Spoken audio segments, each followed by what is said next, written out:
அழறீங்க?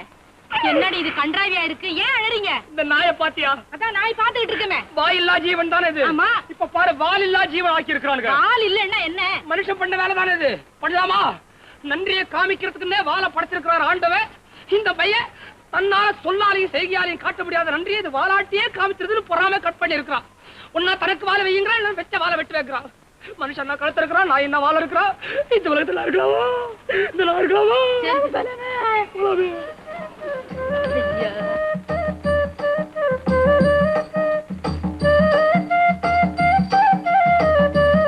இந்த வீடு வாடகைக்கு விடப்படும். விவரங்களுக்கு சிதம்பரம் பிள்ளை, அதனால சத்தியமூர்த்தி தெரு, கீழ்ப்பாக்கம், சென்னை 10. சிதம்பரம் பிள்ளை, சத்தியமூர்த்தி, கீழ்ப்பாக்கம். ஏங்க என்னங்க என்னங்க ஏன் இந்த போர்டு தொட்டு கும்பிட்டு அழறீங்க? பாத்தியா, சிதம்பரம் பிள்ளை, கப்பலோட்டிய தமிழர், சத்தியமூர்த்தி, சிம்ம கர்ஜனை, எவ்வளவு பெரிய தாயிங்க. கீழ்ப்பாக்கத்துல கூட விட்டாங்களே. இந்த நாட்டுல நல்லவனா பிறக்கவே கூடாது, எங்க வேணா கொண்டு போய் விடுவானுங்க. சிதம்பரம் பிள்ளை செக்கெடுத்தி ஐயா, சத்தியமூர்த்தி இந்த தேசத்துக்காக கத்தியே செத்தி ஐயா. இந்தாங்க இந்த சிதம்பரம் பிள்ளை இந்த வீட்டுக்கு சொந்தக்காரர். வீடா? அடடே, நம்ம வாடகைக்கு வீடு தேடிட்டு இருக்கோம்ல? ஆமா இருக்க இருக்கு. வாடகைக்கு விடப்படும் இருக்குதே. நம்பர் 14 சத்தியமூர்த்தி தெரு. இந்த 14ஆம் நம்பர் வீட்டுல போய் இந்த நம்பர் வீடு வாடகைக்கு பேசிட்டு வந்துடுறேன். அது வரைக்கும் நீங்க 2 பேரும் இங்கே இருங்க. இருக்கணும். அது ஏன் திருப்புறீங்க? வேற எவனாவது இதை படிச்சுட்டு எனக்கு முன்னால வந்து நிக்க போறான். நான் கீழ்ப்பாக்கம் போறேன், திரும்பி வந்துருவேன். சிதம்பரம் பிள்ளை. ஐயோ, இந்த அங்கவசரத்தோட இன்னும் எத்தனை நாளைக்கு அழுதுட்டு இருக்கணும் தெரியலையே.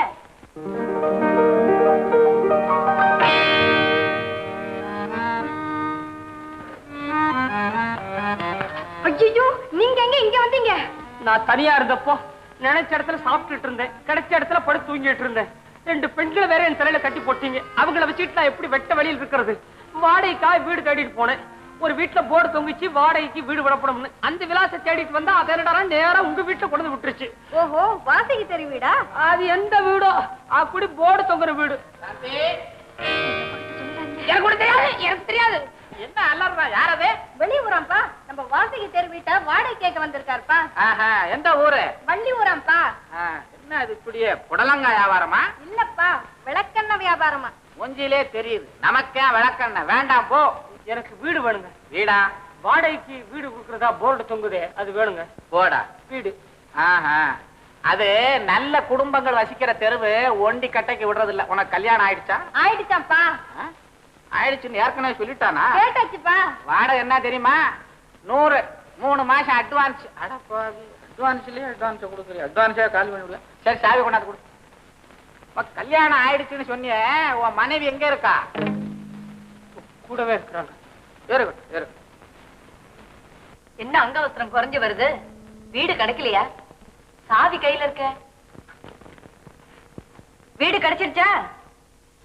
இந்த சாவி தானே? இந்த கதவு தர.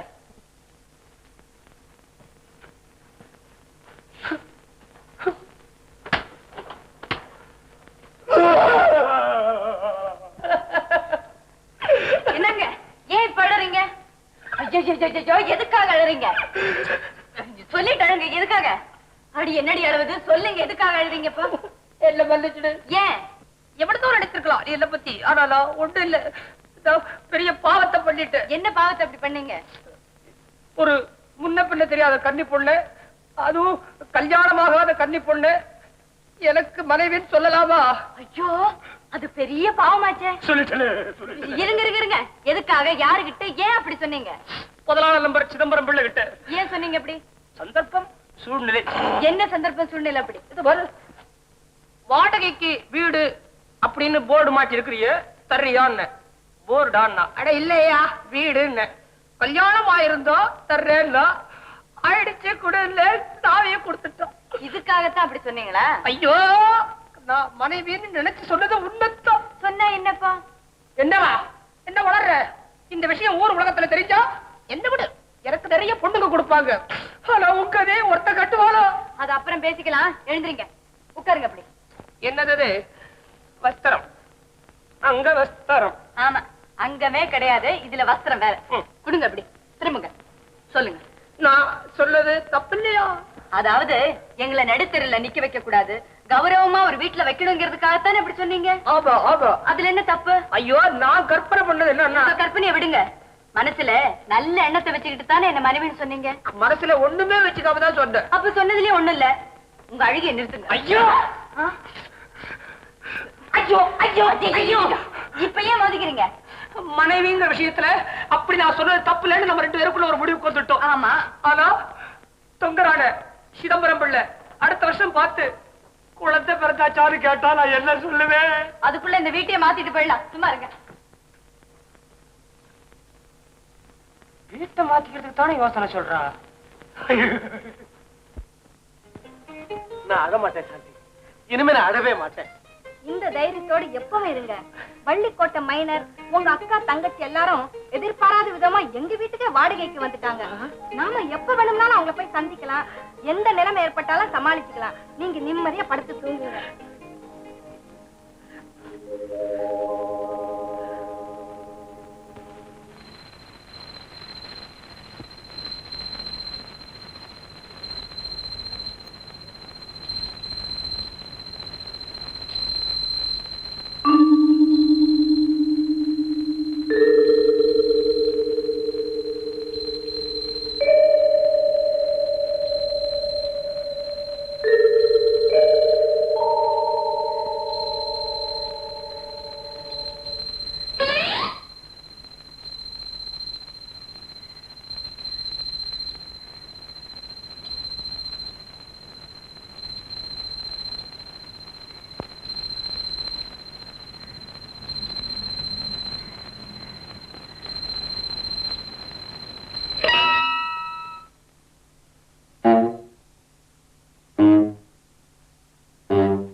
உள்ள வந்தீங்களா?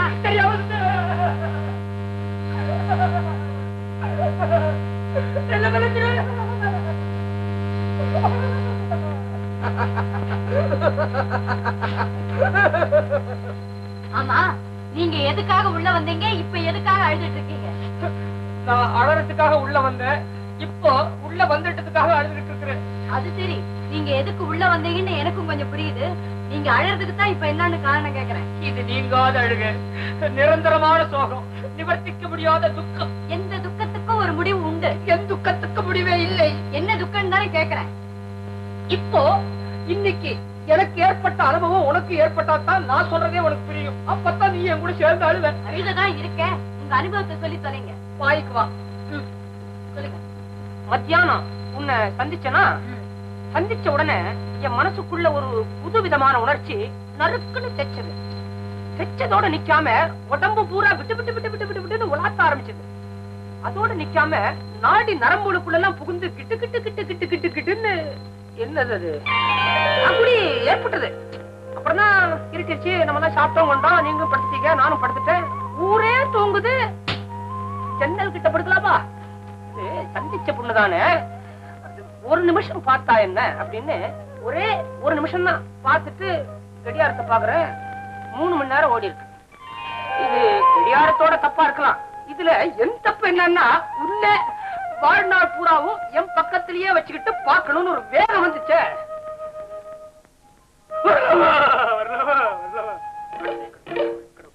என்னங்க என்னமோ சொன்னீங்களே எண்ணம், அந்த எண்ணம் வர்றது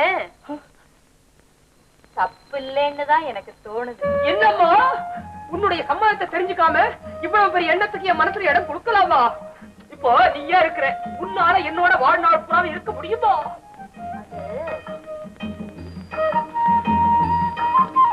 கஷ்டம்தான். முயற்சி பண்ணா கூட கொஞ்சம் கூட முடியாதோ? என்ன முயற்சி பண்ணாலும் சரி, நான் மட்டும் இல்ல, உங்களை பெத்தவங்களே உங்களோட இருக்க முடியாது. நான் சரியில்லையா? இப்படி அதாவது 24 மணி நேரமும் எதையாவது கற்பனை பண்ணிக்கிட்டு இல்லாத நினைச்சு அழுதுகிட்டு இருந்தா அதை பார்த்து சகிச்சுக்கிட்டு இருக்க யாரால முடியும்? என்னடா இது என்ன நியாயம்? நான் அழுதுகிட்டு இருக்கிறேன், மத்தவங்களுக்கு என்ன அவங்க சிரிச்சிட்டு இருக்கலாமே? அது எப்படி? நமக்கு வேண்டிய உங்க முகம் வாடி இருந்தாலே அதை பார்த்துக்கிட்டு சும்மா இருக்க நம்மளால முடியல. வாழ்க்கை பூரா உங்களோட வாழ போற எவ்வளவு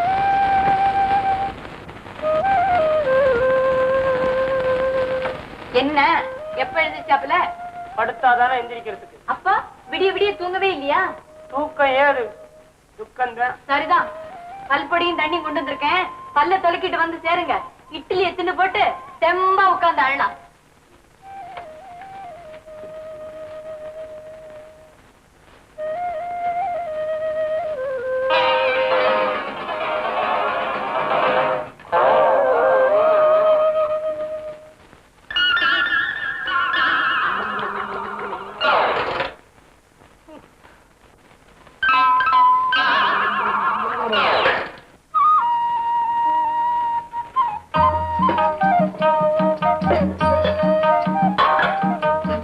என்ன இது? திருப்பதிக்கு போறவங்க மாதிரி கொடுங்க, அப்படி உட்காருங்க.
உங்க உடம்பு இத்தனோண்டு இருக்கு, இவ்வளவு பெரிய இட்லிய பாதி பாதியா எடுத்து முழுங்குறீங்களே, கப்புடு நெஞ்ச பிடிச்சுக்கிட்டு பொசுக்குன்னு உயிர் போயிடுச்சுன்னா என்ன பண்றதுன்னு கற்பனை பண்ணி பார்த்தேன்.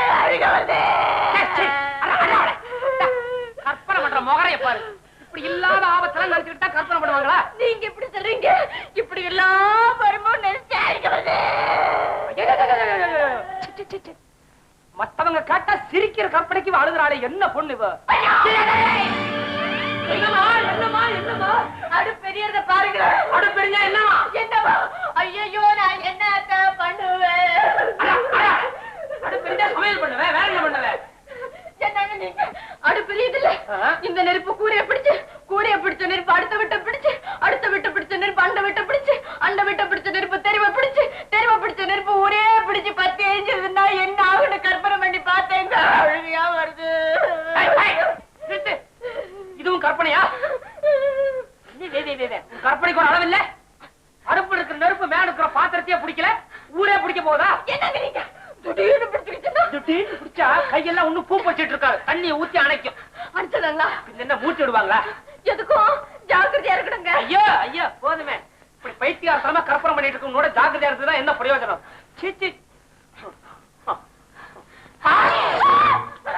என்னம்மா என்னம்மா என்னம்மா தும்மலுமா? ஐயோ அழாதே. சளி பிடிச்சிருக்கு தும்முனே. சளி பிடிச்சிருக்கா? ஆமா. உங்களுக்கு சளி பிடிச்சதுக்கு ஏன் அழுவுற? ஐயோ இந்த சளி சாமானியமா விடாது. சின்ன பொண்ணு சளி ஜுரமா மாறி, ஜுரம் ஜன்னியா மாறி, நெஞ்சில கவத்தை கட்டி நீங்க சத்து போயிட்டீங்கன்னா என்ன தேடி வந்தா ராசாவே, நான் என்ன பண்ணுவேன்? அம்மா அம்மா காலகாலத்துல கொண்டு போய் வச்சுடு. சின்ன பொண்ணு வேண்டாமா. ஏமா இப்படி அழுவுற? நீ அழுகிறத பார்த்து என்னால பாத்துட்டு இருக்க முடியலப்பா. இது என்ன நியாயம்? நான் அழுதா உங்களுக்கு என்ன? நீங்க சிரிக்க வேண்டியதானே? அது எப்படி முடியும்? ஏன் முடியாது? நான் தான் உன் மேல உத்திரியே வச்சிட்டு இருக்கிறேன். நீ அழுகிறத பார்த்தா எனக்கு என்னமோ பண்ணுது. என்ன பண்ணுது? என்னென்னமோ பண்ணுது. அப்படி என்ன பண்ணுது சொல்லுங்க. உன் கண்ணில் நீர் வடிந்தால் என் நெஞ்சில் உதிரம் கொட்டுதம்மா. கொட்டட்டும். நீ தேம்பி அழுகையில என் தேகமெல்லாம் நடுங்குதம்மா. நடுக்கட்டும். ஐயோ நீ மூக்கை சிந்துகிற என் மூச்சை அடைக்குதம்மா. அடைக்கட்டும். அடைக்கணுமா? நாம சந்திச்சு எத்தனை நாள் ஆகுது? 2 நாள் ஆகுது. இதுக்குள்ளேயே நான் அழுதா உங்க தேகம் நடுங்குது, மூச்சு அடைக்குது இல்ல? இந்த 2 நாள் பழக்கத்துக்கே இப்படின்னா உங்களை 300 நாள் சுமந்து பெத்து இத்தனை வயசு வரைக்கும் வளர்த்த அந்த தாய் நீங்க காலமெல்லாம் கண்ணீர் வடிக்கிறத பார்த்து எப்படி கலங்கி இருப்பா? ஒண்ணுமில்லாததுக்கெல்லாம் நீங்க உருகிறத பார்த்து எப்படி எப்படி எல்லாம் அந்த தாய் உள்ள துடிச்சிருக்கும். இதையெல்லாம் என்னைக்காவது நினைச்சு பார்த்திருக்கீங்களா? இப்ப நான் பண்ணின கற்பனையெல்லாம் பைத்தியக்காரத்தனம்னு சொன்னீங்களே, இத்தனை நாள் நீங்க பண்ணின கற்பனையில என்ன புத்திசாலித்தனம் நடந்தது? நீங்க என்ன செஞ்சீங்களோ அதை நான் அப்படியே திருப்பி செஞ்சேன். இந்த 2 நாள் பழக்கத்துல ஏற்பட்ட பாசமே உங்களை இந்த பாடுபடுத்தினா வாழ்க்கை பூராவும் உங்களோட வாழ போறாளே ஒருத்தி, அவளுக்கு உங்க மேல பாசம் இருக்காதுன்னு உங்க நினைப்பா? நீங்க தொட்டதுக்கெல்லாம் அழுகிறத பார்த்து அவ துடிக்காம இருக்கணுங்கிறதா உங்க முடிவா? என்ன நியாயம்? நினைச்சு பாருங்க.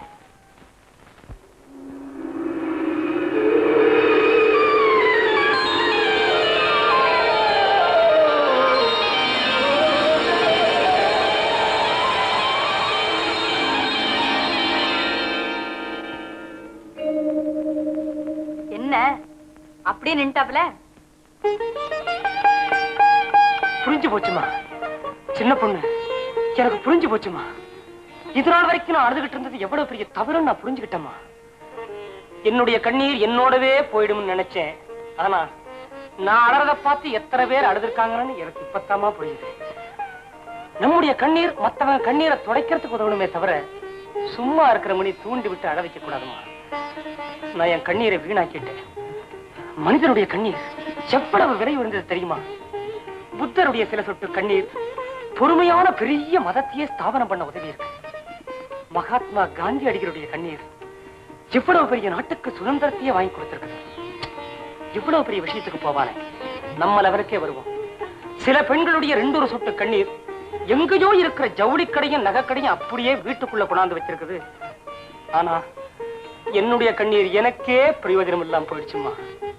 ஐயோ பாவம் அழுதுகிட்டு வர்றானே அப்படின்னு மத்தவங்க என்ன பார்த்து அனுதாபப்படுறது போய் அழுமூஞ்சி போய் வரானே அப்படின்னு ஆத்திரப்பட முடியாத இடத்துக்கிட்டனே. சின்ன பொண்ணு, இந்த தவற புரிய வச்சது நீ, கலங்கிய என் கண்களை தொடங்க வச்சது நீ. இனிமே நான் ஆடமாட்டேன். எந்த கஷ்டம் வந்தாலும் சரி அழ போறதில்லை. நான் சிரிப்பேன், எப்பவும் சிரிச்சுக்கிட்டே இருப்பேன், சிரிச்சுக்கிட்டே வாழ்வேன், சிரிச்ச முகத்தோடவே சாவேன். ஆமா சின்ன மணிமா, ஜிச்சு வச்சா ரத்னகோட் ஜிக்கு